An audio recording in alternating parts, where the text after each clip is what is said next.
Nowadays, traveling to Tibet is quite simple. So firstly, you need to get to mainland China or Nepal.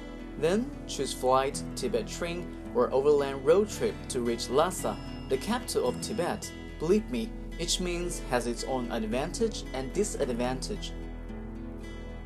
Now let's start talking about traveling from mainland China, from cities like Beijing, Shanghai, Chengdu, etc. to Tibet. Basically, you may choose to take a Tibet train or a flight, or reach Tibet by overland road trip. Okay, let's start with Tibet train. As the world's highest railway, Tibet train is by far the most popular means to enter Tibet, cost-effective and highly efficient. It gives you ample time for gradual acclimatization while aboard the train. For railfans, it's a must-do before arriving in Tibet, and you can easily board the Tibet train from major provincial cities like Beijing, Shanghai, and Chengdu, Chongqing, Guangzhou, Xi'an, Xining, etc. to Tibet. Highly recommended. If you have a tight schedule, then taking a flight to Tibet would be your best choice. Non-stop flights to Lhasa can be found in cities like Chengdu, Chongqing, Xi'an, Xining, Shangri-La, and Kunming. You may also take direct flights from Beijing, Shanghai, and Guangzhou to Lhasa, but with 1 or 2 stops in other cities. One thing to remind you, since you have a quick ascent, do have a good rest in a hotel to avoid acute mountain sickness after your arrival.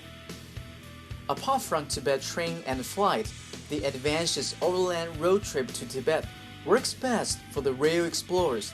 The most famous one is Sichuan-Tibet Highway, the G318 National Highway.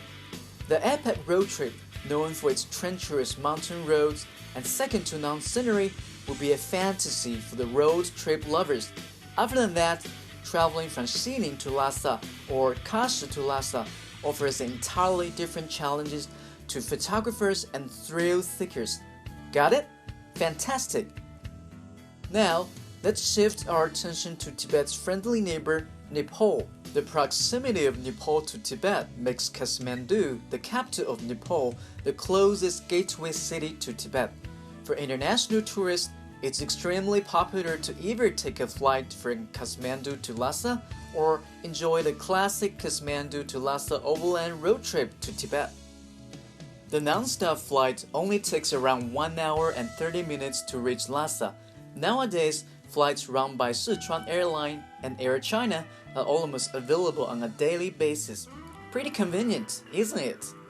For travel experts, the epic overland tour from Kathmandu to Lhasa via Xi'an port, the current Sino-Nepal border, is definitely their top choice, and there are good reasons.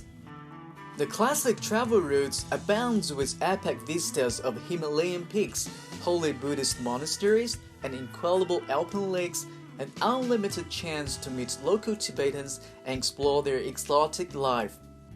So, having said so much, hopefully, now you know your favorite way to get to Tibet. Thanks for watching.